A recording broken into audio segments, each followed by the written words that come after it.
A Malawian man, Asani Mutarika, returned 2 million rands he found in a waste bin at Oliven Plaza in South Africa. Muri yeZimbabwe kusangana kwatiri kuita zvakare pachannel ino, channel yeZim Witness TV, yandinodzoka nema updates akasiyana siyana, uye ndinoti kana kari kekutanga kusvika pano ingobayawo button rekusubscribe, then turn on the notification bell kuitira kuti usarasikirwe nema updates andinodzoka nawo pano nguva nenguva. Muri yeZimbabwe nyaya yandadzoka nayo inyaya yakaitika mu South Africa, apo mumwe murume anobva iye kuMalawi, zita rake rekuberekwa anonzi iye Asani Mutarika, anova egardener kana kuti garden boy pane imwe plaza inonzi Oliven. Mutarika akasangana ne2 million rands mubhini mushure mekunge achiklina ndokubva anoidzorera kwayainge yabva, kwayainge ichishayikwa ichitsvagwa. So murume uyu akazoona mubayiro wevoucher re500 rand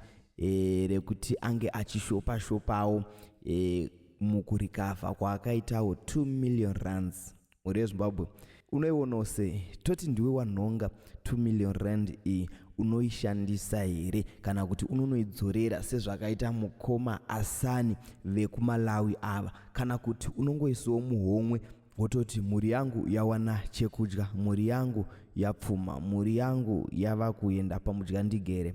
So murume uyu akadecidewo kunodzorera mari ameno atizivo kuti ndokutendeka kwacho here kana kuti zvine kakupusa mukati. So muri yeZimbabwe ngatisangane mucomment section muchindudzo zvamunofunga about this man wekuMalawi anonzi iye Asani Mutarika wekudzorera 2 million rand yanga yakaraswa iyo mubhini kuvaridzi vayo kana kuti kuvanhu vaanoshandira.